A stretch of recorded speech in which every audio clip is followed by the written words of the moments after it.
الحمد لله رب العالمين والصلاة والسلام على حبيبه سيد المرسلين وعلى آله وأصحابه أجمعين۔ درود و سلام کا ہدیہ پیش کریں۔ اللهم صل على سيدنا مولانا محمد وعلى آله وصحبه۔ حضرات،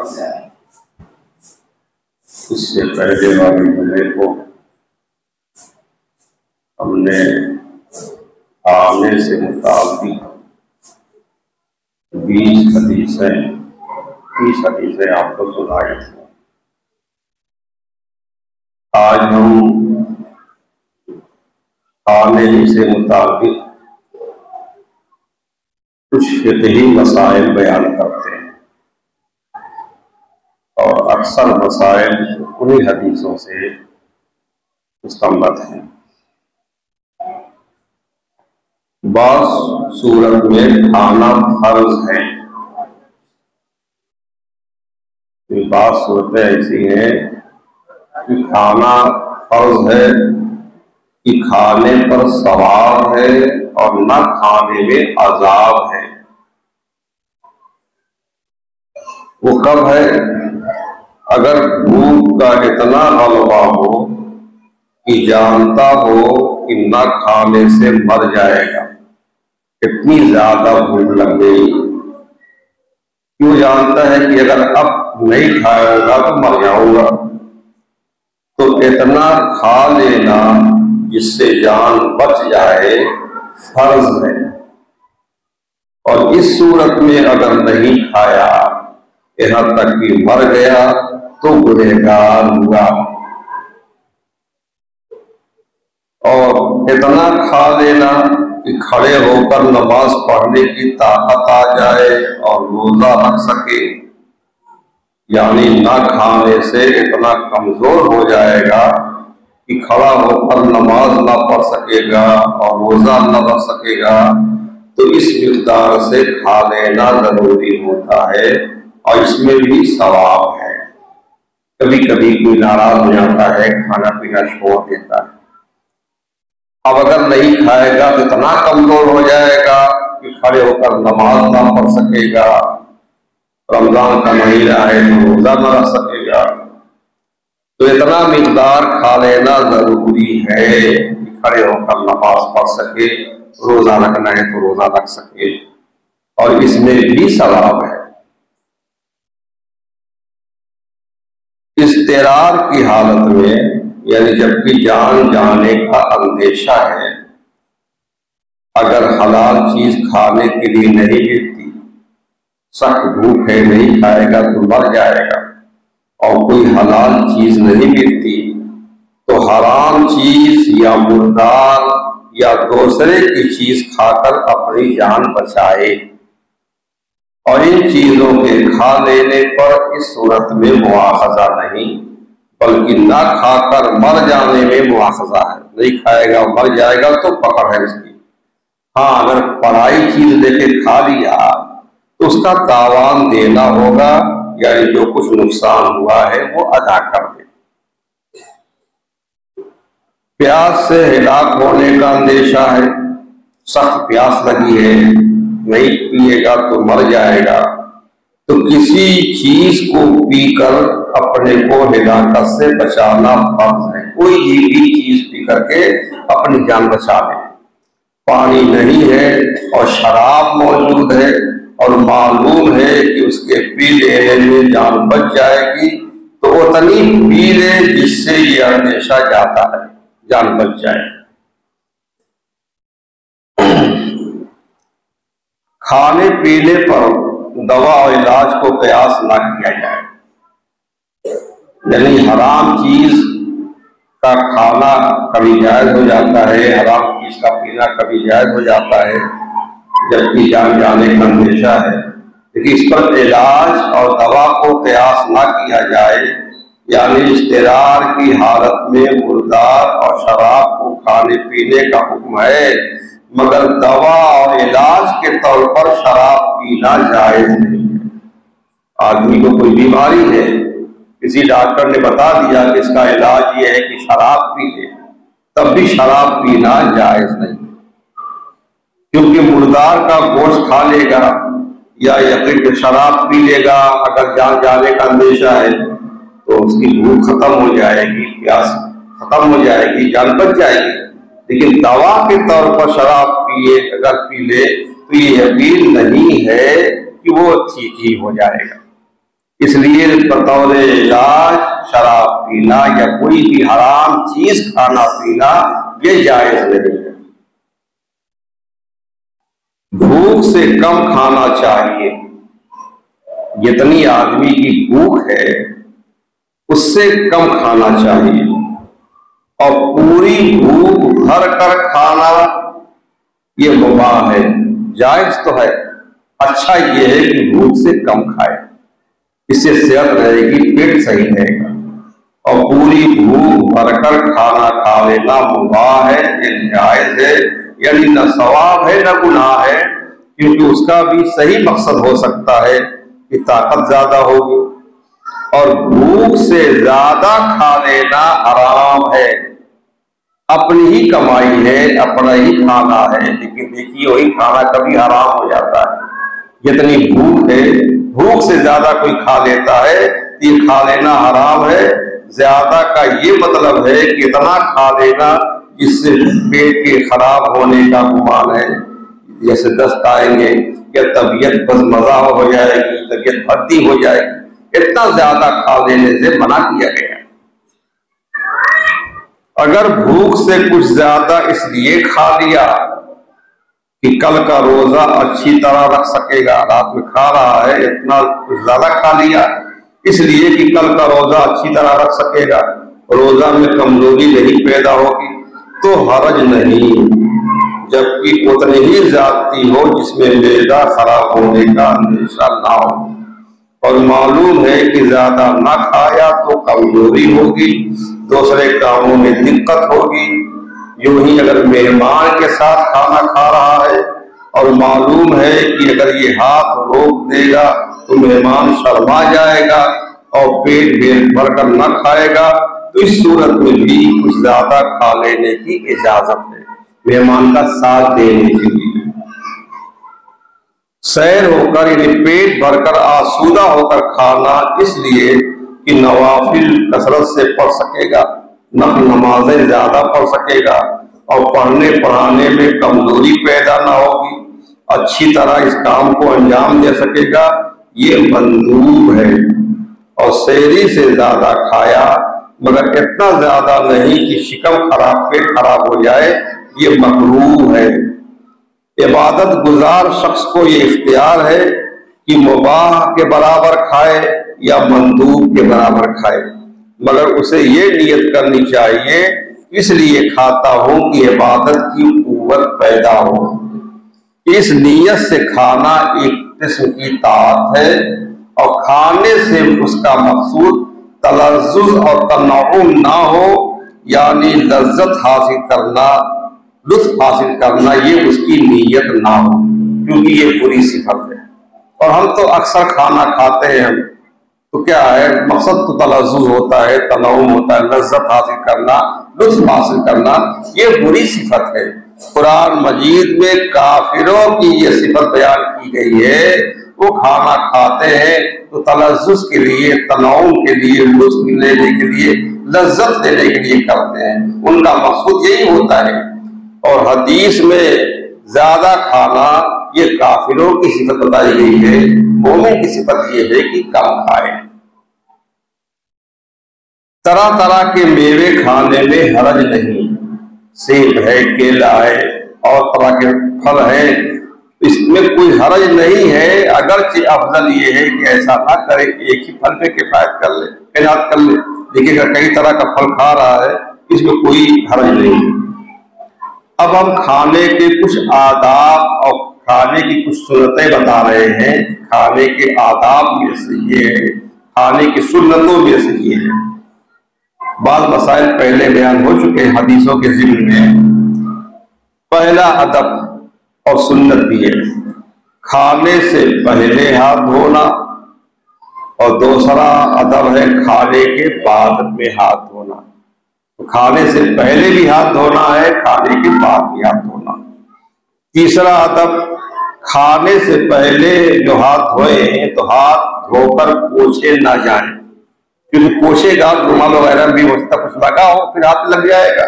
اس لیے کھانے سے پہلے ہاتھ دھو کر پوچھے نہ جائیں. اور چوتھا ادب یہ ہے کہ کھانے کے بعد ہاتھ دھو کر رومال یا تولیہ سے پوچھ لے کہ کھانے کا اثر باقی نہ رہے.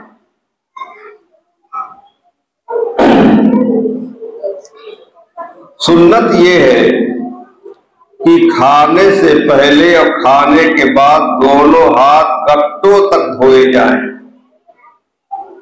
بعض لوگ صرف ایک ہاتھ یا صرف انگلیاں دھو لیتے ہیں، ایک ہاتھ خالی دھو لیتے ہیں کہ دائیں ہاتھ سے کھانا ہے، یا صرف اس طرح سے انگلیاں دھو لیتے ہیں، بلکہ چٹکی دھو لیتے ہیں. اس سے سنت ادا نہیں ہوتی. اس لیے دونوں ہاتھ گٹے تک دھو جائیں، یہ سنت ہے. مستحب یہ ہے کہ ہاتھ دھوتے وقت خود اپنے ہاتھ سے پانی ڈالے، ایک ہاتھ سے پانی ڈالے ایک ہاتھ دھوئے، یہ مستحب ہے. دوسرے سے اس میں مدد نہ لے، یعنی اس کا بھی وہی حکم ہے جو وضو کا ہے. جائز تو ہے، آپ کے یہاں مہمان آیا ہے، آپ مہمان کو ہاتھ دھلا دیں، اچھی بات ہے، تو ثواب ملے گا. خود کھا رہے ہیں تو بہتر یہی ہے کہ اپنے ہاتھ سے ہاتھ دھلیں، اپنے ہاتھ سے پانی ڈالیں. کھانے کے بعد اچھی طرح ہاتھ دھوئیں کہ کھانے کا اثر باقی نہ رہے. اب صابن کا رواج ہے تو اس زمانے میں صابن سے ہاتھ دھونے میں حرج نہیں ہے. صابن سے ہاتھ دھو لیں، صابن نہیں ہے تو مٹی پہ ہاتھ رکھ لیں. اس طرح سے ہاتھ اچھی طرح سے دھو لیں کہ کھانے کا اثر اس میں باقی نہ رہے. کھانے کے لیے منہ دھونا یہ سنت نہیں ہے، یعنی یہ ضروری نہیں ہے. اگر کسی نے منہ نہ دھویا تو یہ نہیں کہا جائے گا کہ اس نے سنت چھوڑ دی. صرف ہاتھ دھونا سنت ہے، منہ دھونے بہتر ہے، سنت نہیں ہے. ہاں جنوب کوئی ہے اس پر غسل کرنا فرض ہے، نہانا فرض ہے، اس کے لیے یہ ہے کہ منہ بھی دھوئے، کلی کر لے کھانے سے پہلے. اگر اس نے منہ نہ دھویا کلی نہ کی تو یہ مکروہ ہے. کھانے سے پہلے کھانے والوں میں زیادہ لوگ ہیں، جوان بھی ہیں بوڑھے بھی ہیں، تو کھانے سے پہلے جوانوں کے ہاتھ دھلائے جائیں. پہلے جوانوں کے ہاتھ دھلائے جائیں اور بوڑھوں کے ہاتھ بعد میں دھلائے جائیں. اور کھانا کھانے کے بعد پہلے بوڑھوں کے ہاتھ دھلائے جائیں، اس کے بعد جوانوں کے، تاکہ بوڑھوں کو کھانے کا زیادہ انتظار نہ کرنا پڑے. اس لیے پہلے جوانوں کے ہاتھ دھلا دی جائیں پھر بوڑھوں کے.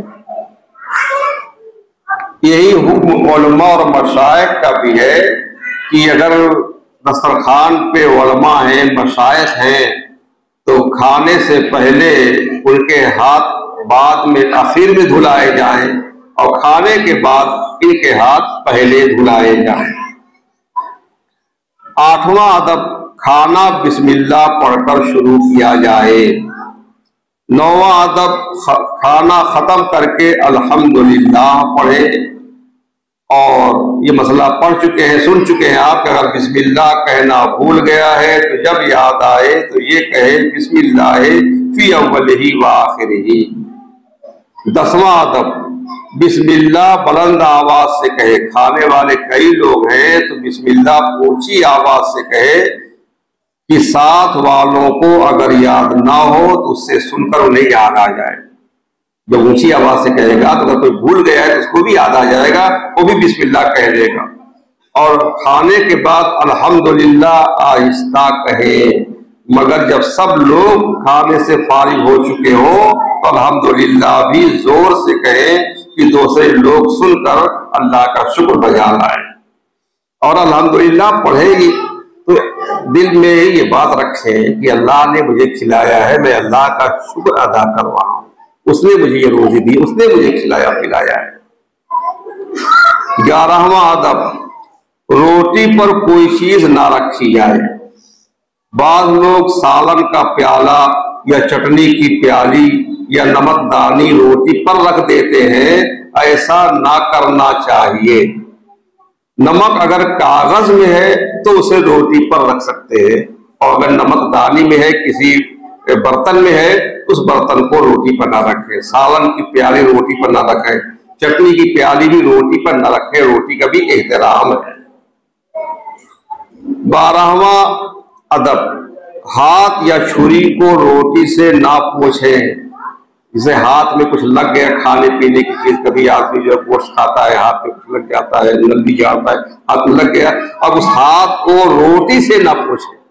روٹی کا احترام کرنا ہے، روٹی سے نہ پوچھیں۔ اس طرح چھری سے کوئی چیز کاٹ کے کھائی ہے، گوشت وغیرہ کاٹا ہے، اس چھری کو بھی روٹی سے نہ پوچھیں۔ 13واں ادب، تکیہ لگا کر نہ کھائیں۔ یہ ادب کے خلاف ہے۔ ٹیک لگا کر، تکیہ لگا کر نہ کھائیں، اطمینان سے بیٹھ کر کھائیں، ٹیک لگا کر نہیں۔ 14واں ادب، ننگے سر کھانا، یہ بھی ادب کے خلاف ہے۔ کھانا کھانے بیٹھے تو سر پہ ٹوپی رکھ لیں، دستی رکھ لیں، رومال رکھ لیں۔ 15واں ادب، بائیں ہاتھ کو زمین پر ٹیک دے کر کھانا بھی مکروہ ہے۔ بائیں ہاتھ کو زمین پر ٹیک دے کر نہ کھائیں۔ 16واں ادب، روٹی کا کنارہ توڑ کر ڈال دینا اور بیچ کا کھا لینا اسراف ہے۔ کبھی کبھی ایسا ہوتا ہے کنارہ اچھا نہیں لگتا ہے تو روٹی کنارہ توڑ کر رکھ دیتے ہیں، بیچ والا کھا لیتے ہیں، یہ اسراف ہے، فضول خرچی ہے، بلکہ پوری روٹی کھائے۔ ہاں اگر کنارے اس کے کچے رہ گئے ہیں اور اس کے کھا لینے سے ضرر ہوگا، نقصان ہوگا، تب توڑ سکتے ہیں۔ اسی طرح اگر معلوم ہے کہ جو میں نے توڑ کر رکھ دیے ہیں یہ دوسرے لوگ کھا لیں گے، یہ ضائع نہ ہوں گے، برباد نہ ہوں گے، تب توڑنے میں حرج نہیں۔ یہی حکم اس کا بھی ہے کہ روٹی میں جو حصہ پھولا ہوا ہے اسے کھا لیتا ہے، باقی کو چھوڑ دیتا ہے، ایسا بھی نہیں کرنا چاہیے، پوری روٹی کھانی چاہیے۔ 17واں ادب، روٹی جب دسترخوان پر آ گئی تو کھانا شروع کر دے، سالن کا انتظار نہ کرے۔ اسی لیے عموماً دسترخوان پر روٹی سب سے آخر میں لاتے ہیں تاکہ روٹی کے بعد انتظار نہ کرنا پڑے۔ تو روٹی بعد میں لانی ہی چاہیے، کیونکہ روٹی کے بعد انتظار نہیں کرنا چاہیے۔ اب پہلے لا کے روٹی رکھ دیا تو آدمی اگر روٹی شروع کر دیتا ہے کھانا، یہ ہوتا ہے کہ بہت زیادہ بھوکا لگتا ہے، یہ کھانا شروع کر دیا، اس میں سالن بھی نہیں آیا، اس لیے روٹی جو ہے سب سے آخر میں لائی جائے تاکہ روٹی کے لانے کے بعد کھانا فوراً شروع کر دے، انتظار نہ کرنا پڑے۔ 18واں ادب، داہنے ہاتھ سے کھانا کھائے۔ اگر کوئی عذر نہیں داہنے ہاتھ میں ہے تو داہنے ہاتھ سے کھانا کھائے۔ 19واں ادب، ہاتھ سے لقمہ چھوٹ کر دسترخوان پہ گر گیا، اسے چھوڑ دینا یہ بھی اسراف ہے، فضول خرچی ہے، بلکہ پہلے اس کو اٹھا کر کھا لیں۔ 20واں ادب، رکابی یا پیالے کے بیچ میں سے ابتدا نہ کرے بلکہ ایک کنارے سے کھائے۔ 21واں ادب، جو کنارہ اس کے قریب ہے وہاں سے کھائے۔ اگر بڑا برتن ہے، کھانا ایک ہی طرح ہے تو جو کنارہ اس کے قریب ہے وہاں سے کھائے۔ 22واں ادب، جب کھانا ایک قسم کا ہو، جیسے بریانی ہے ایک ہی طرح کھانا صرف ہے، تو ایک جگہ سے کھائے، ہر طرف ہاتھ نہ مارے، یہاں سے لے لیا، وہاں سے اٹھا لیا، وہاں سے اٹھا لیا۔ ہاں اگر طباق میں مختلف قسم کی چیزیں لا کر رکھی گئی تو ادھر ادھر سے کھانے کی اجازت ہے۔ یہ ایک چیز ہے، یہ کئی چیزیں ہیں، اس میں سے لے سکتا ہے، اس میں سے بھی لے سکتا ہے۔ 23واں ادب، کھانے کے وقت بایاں پاؤں بچھا دے اور داہنا کھڑا رکھے۔ بایاں پاؤں بچھا دے، داہنا کھڑا رکھے، یا سرین پر بیٹھے اور دونوں گھٹنے کھڑے رکھے۔ اس طرح سے کھانے سے کھانا جلد ہضم ہوتا ہے۔ 24واں ادب، گرم کھانا نہ کھائے۔ بہت گرم کھانا جس سے جو ہے دقت ہو کھانے میں، گرم نہیں۔ اور کھانے پر پھونک نہ مارے، یہ 25واں ادب ہے، یہ پہلے پڑھ چکے ہیں حدیث میں کہ کھانا گرم ہے تو پھونک پھونک کے چائے پیتے ہیں، پھونک پھونک کے کھانا کھاتے ہیں، کھانے پر پھونک نہ مارے۔ 26واں ادب، کھانے کو نہ سونگھے۔ کھانا سونگھنا بھی نہیں چاہیے، جانور کا طریقہ ہے، بندر وغیرہ سونگ کر کھانا کھاتے ہیں، تو کھانا نہ سونگھے۔ 27واں ادب، کھانے کے وقت باتیں کرتا جائے. اگر کھانے والے کئی ہیں تو بالکل خاموش ہو کے کھانا نہ کھائیں. کھانے کے وقت باتیں کرتا جائے, بالکل چپ رہنا مجوسیوں کا طریقہ ہے, آگ کی پوجا کرنے والوں کا طریقہ ہے. لیکن جو باتیں کر رہے ہیں تو بیہودہ باتیں نہ کرے اور بلکہ اچھی باتیں کرے, کسی کی غیبت نہ کرے, کسی کی شکایت نہ کرے, برا بھلا نہ کرے, تو بیکار باتیں نہ کرے, باتیں کرے تو اچھی باتیں کرے. 28واں ادب, کھانے کے بعد انگلیاں چاٹ لے, ان میں جوٹھا نہ لگا رہنے دے. 29واں ادب, برتن کو انگلیوں سے پوچھ کر چاٹ لے. حدیث میں ہے کہ کھانے کے بعد جو شخص برتن چاٹتا ہے تو برتن اس کے لیے دعا کرتا ہے. وہ برتن کہتا ہے کہ اللہ تعالیٰ تجھے جہنم کی آگ سے آزاد کرے جس طرح تو نے مجھے شیطان سے آزاد کیا. ایک روایت میں ہے کہ برتن اس کے لیے استغفار کرتا ہے, مغفرت کی دعا کرتا ہے. 30واں ادب, کھانے کی ابتدا نمک سے کی جائے. نمک ہو یا نمکین کوئی چیز ہو, کھانا جو ہے نمک سے شروع کیا جائے. اور 31واں ادب یہ ہے کہ ختم بھی نمک پر کریں. تو اچھا یہ ہے کہ دسترخوان پہ نمک ہی رکھ لیں, تو تھوڑا سا نمک پہلے چاٹ لیں تب کھانا شروع کریں, اور کھانا کھانے کے بعد تھوڑا سا نمک چاٹ لیں. اس طرح سے نمک سے کھانے کی ابتدا بھی ہو جائے گی اور نمک پر کھانے کی انتہا بھی ہو جائے گی. اور یہ فرمایا گیا کہ اس سے 70 بیماریاں دفع ہوتی ہیں. کھانے سے نمک شروع کرے اور کھانے ہی پر نمک پر ہی جو کھانا ختم کرے تو اس سے 70 بیماریاں دفع ہوتی ہیں, دور ہوتی ہیں. یہ سب 31 آداب کھانے کے بتائے گئے. اس طرح سے کھانے سے رزق خدا میں برکت ہوتی ہے, روزی آتی ہے, اور وہ کھانا نقصان نہیں کرتا ہے بلکہ فائدہ کرتا ہے, صحت اچھی رہتی ہے. اور ادب کے خلاف کرنے سے نقصان ہوتا ہے, بے برکتی ہوتی ہے, گھر سے کبھی کبھی روزی بھی چلی جاتی ہے. راستے اور بازار میں کھانا مکروہ ہے. راستے میں نہ کھائے کوئی چیز. اس طرح سے بازار میں کھانا مکروہ ہے. ہوٹل ہی ہے تو ہوٹل میں کھا سکتا ہے, ہوٹل کو ایک گھر ہوا, مکان ہوا, بازار کھانا, سرے راستے کھانا یہ مکروہ ہے. دسترخوان پر روٹی کے ٹکڑے جمع ہو گئے, اگر کھانا ہے تو کھا لے. کبھی کبھی دانے وغیرہ گرے رہتے ہیں, روٹی کے ٹکڑے وغیرہ تھوڑے تھوڑے ہیں, تو کھانا ہے تو کھا لے, اچھا ہے. اور اگر نہ کھا سکے تو مرغی, گائے, بکری وغیرہ کو کھلا دے, یا کہیں احتیاط کی جگہ پر رکھ دے کہ چونٹیاں کھا لے یا چڑیا کھا لے, راستے پہ نہ پھینکے. بہرحال اللہ کی روزی کی بے حرمتی نہ کرے. کھانے میں عیب نہ بتانا چاہیے. یہ نہ کہنا چاہیے کہ کھانا برا ہے, کھانا اچھا نہیں ہوا. آج کل یہ عیب بہت ہے, خاص طور سے شادی وغیرہ میں باراتیوں کے اندر یہ عیب ہے. بہت عیب نکالتے, کھانے میں روٹی اچھی نہیں تھی, چاول اچھا نہیں تھا, گوشت اچھا نہیں ہوا تھا. گھر پہ کبھی نصیب نہ ہو کھانا تو فرمائش ہوتی ہے شادیوں کو, یہ کھانا چاہیے, یہ کھانا چاہیے, اور اچھا سے اچھا کھلا دیجیے. پھر بھی اس میں عیب نکالتے ہیں, کبھی نکالتے ہیں. بہت غلط بات ہے یہ, اچھے آدمی کا کام یہ نہیں ہے. تو کھانے میں عیب نہ بتانا چاہیے, یہ کہنا نہیں چاہیے کہ کھانا برا ہے. حضور اقدس سید عالم صلی اللہ علیہ وسلم نے کبھی بھی کھانے کو عیب نہ لگایا. اگر پسند آیا تو آپ نے کھا لیا, اور پسند نہیں آیا تو نہیں کھایا, لیکن کبھی عیب نہیں لگایا کہ کھانا بہت خراب ہے, برا ہے, ایسا ہے. کھانا کھاتے وقت جب کوئی آدمی آ جاتا ہے تو ہمارے یہاں کا عرف یہ ہے کہ اسے کھانے کو پوچھتے ہیں. طریقہ ہے نا, کہتے ہیں کہ آؤ کھانا کھاؤ, اور اگر نہ پوچھیں تو تان کرتے ہیں کہ انہوں نے پوچھا تک نہیں, کھانا کھا رہے تھے, میں پہنچا کھانے کو بھی نہیں پوچھا. تو یہ بات اچھی ہے, دوسرے مسلمان کو کھانے کے لیے بلانا اچھی بات ہے, مگر بلانے والے کو یہ چاہیے کہ یہ جو بلا رہا ہے کھانے کے لیے, پوچھ رہا ہے, یہ پوچھنا صرف نمائش کے لیے نہ ہو, صرف دکھاوے کے لیے نہ ہو, بلکہ دل سے پوچھے, دل سے پوچھے, صرف زبان سے نہیں. دل سے چاہتا ہے کہ نہ کھائے اور زبان سے کہہ رہا ہے آؤ کھا لو, یہ غلط بات ہے نا, جھوٹ ہے نا. دل تو کہہ رہا ہے کہ نہ کھائے اور زبان سے کہہ رہا ہے کھا لے. تو دل سے پوچھے, صرف زبان سے نہ پوچھے, دکھانے کے لیے نہ پوچھے.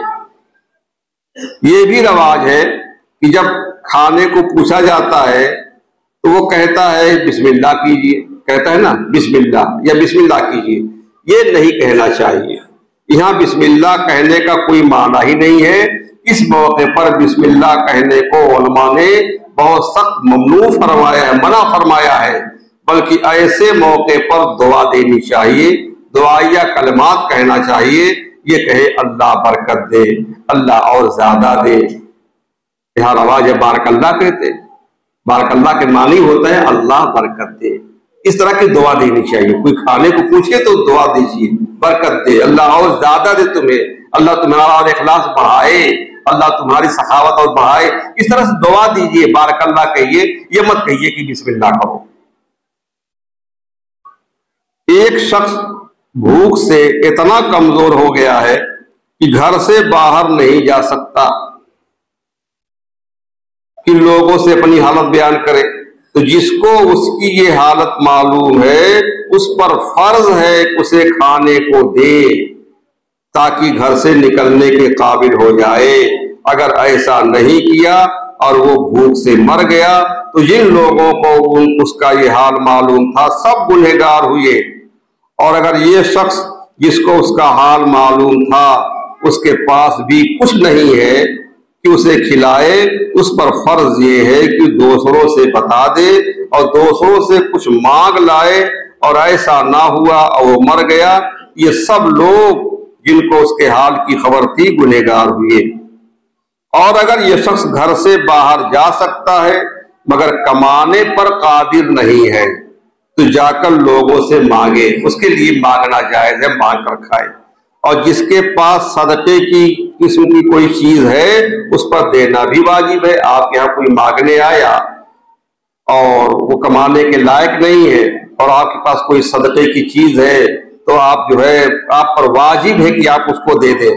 اگر وہ محتاج شخص کما سکتا ہے تو کام کر کے پیسے حاصل کرے، اس کے لیے مانگنا حلال نہیں.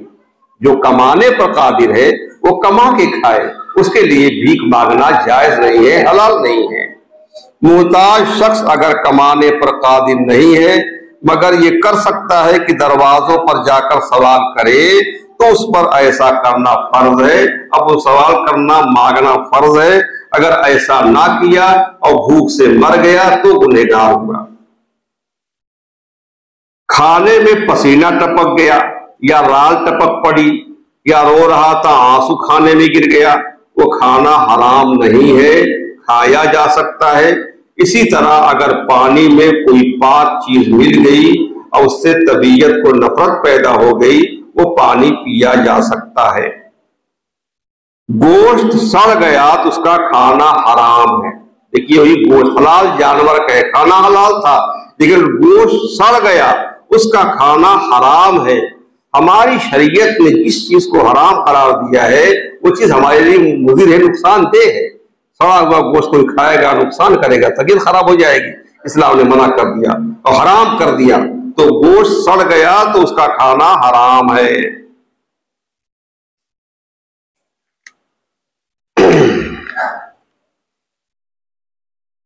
دوست کے گھر گیا، جو چیز پکی ہوئی ملی خود لے کر کھا لی، اس سے مانگی نہیں، خود لے کے کھا لی.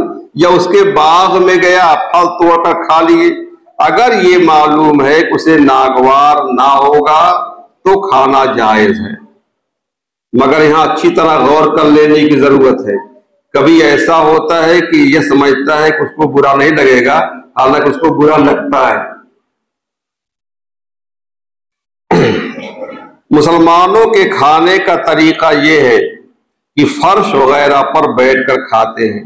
یہ سنت تو بالکل اب چھوٹی جا رہی ہے، شادی وغیرہ میں، دعوت وغیرہ میں زمین پر فرش وغیرہ پر بیٹھ کر کھانا کھاتے ہیں. میز کرسی پر کھانا یہ نصارہ کا طریقہ ہے، انگریزوں کا طریقہ ہے. پہلے تو سخت حرام تھا کھانا، اب تو علماء نے جائز کر دیا. بڑی مجبوری یہ ہے کہ کہیں کہیں وہی انتظام ہی رہتا ہے اور آدمی اس طرح سے نہیں کھائے گا تو بھوکا ہی رہ جائے گا. بہت مجبوری ہے، اس لیے اب علماء نے جائز کیا ہے. لیکن اگر ابھی آسانی سے فرش پہ کھا سکتا ہے تو فرش ہی پہ کھائے. اس سے بچنا چاہیے، بلکہ مسلمانوں کا ہر کام سلف صالحین کے طریقے پر کرنا چاہیے، غیروں کے طریقے کو ہرگز اختیار نہ کرنا چاہیے۔ بہت سے لوگ چندہ کر کے کھانے کی چیز تیار کرتے ہیں، یہ پارٹی وغیرہ کرتے ہیں، مل کر کے کچھ پیسہ 100 روپیہ دے دیجیے، سب کھانا مل کے بن جائے۔ تو بہت سے لوگوں نے چندہ کر کے کھانے کی چیز تیار کی اور سب مل کر اسے کھائیں گے۔ چندہ سب نے برابر دیا ہے اور کھانا کوئی کم کھائے گا کوئی زیادہ کھائے گا، اس میں کوئی حرج نہیں ہے۔ اسی طرح مسافر ہیں، کئی مسافر ہیں، انہوں نے اپنے توشے کی چیز، کھانے پینے کی چیزیں ایک ساتھ رکھ دیں، مل کر کھائیں، اس میں بھی کوئی حرج نہیں ہے۔ اگرچہ کوئی کم کھائے گا کوئی زیادہ کھائے گا، بعض کی چیزیں اچھی ہیں بعض کی چیزیں خراب ہیں، لیکن سب مل کے کھائیں گے، اس میں کوئی حرج نہیں ہے۔ کھانا کھانے کے بعد خلال کرنے میں، خلال کرتے ہیں دانت سیل وغیرہ سے، تو خلال کرنے میں جو کچھ دانتوں میں سے ریشہ وغیرہ نکلا، بہتر یہ ہے کہ اسے پھینک دے اور نگل نہ جائے، اگر نگل گیا تو اس میں بھی حرج نہیں ہے۔ اور خلال کا تنکا یا جو کچھ خلال سے نکلا اس کو لوگوں کے سامنے نہ پھینکے، لوگ گھن کریں گے، بلکہ اسے لیے رہے، جب اس کے سامنے تشت وغیرہ آئے تو اس میں ڈال دے یا کہیں جا کے باہر ڈال دے۔ اور میوہ کے تنکے سے خلال نہ کرے، پھل کے تنکے سے خلال نہ کرے، اور خلال کے لیے نیم کی سینک سب سے بہتر ہے۔ نیم کی سینک اس کی تلخی سے منہ کی صفائی بھی ہوتی ہے اور یہ مسوڑوں کے لیے مفید ہے۔ جھاڑو کی سینکیں بھی اس کام میں لا سکتے ہیں، جب کوری ہے، اگر جھاڑو لگایا نہیں گیا ہے اس کی سینکوں سے جو ہے دانت صاف کر سکتے ہیں، خلال کر سکتے ہیں، لیکن اگر استعمال کیا ہوا جھاڑو ہے تو اس کی سینکیں جو ہے خلال میں استعمال نہیں کر سکتے۔ اللہ کے رسول نے فرمایا جب کھانے میں مکھی گر جائے، کبھی کھانے میں دال وغیرہ مکھی گر جاتی، مکھی گر جائے اسے غوطہ دے دو اور پھر اسے پھینک دو، کیونکہ اس کے ایک بازو میں بیماری ہوتی ہے اور دوسرے بازو میں شفا ہوتی ہے، اور وہ اسے اسی بازو سے اپنے کو بچاتی ہے جس میں بیماری ہے، اور یعنی وہی بازو کھانے میں پہلے ڈالتی ہے جس میں بیماری ہے، لہذا اس کو ڈبو دو تاکہ جو بازو جس میں شفا ہے وہ بازو بھی اندر ڈوب جائے، اس طرح سے بیماری کے ساتھ شفا بھی پہنچ جائے گی، دوا بھی ہو جائے گی، اب وہ کھانا نقصان نہیں کرے گا۔ اللہ تعالی ہم کو آداب شرع کا لحاظ کرنے کی توفیق عطا فرمائے۔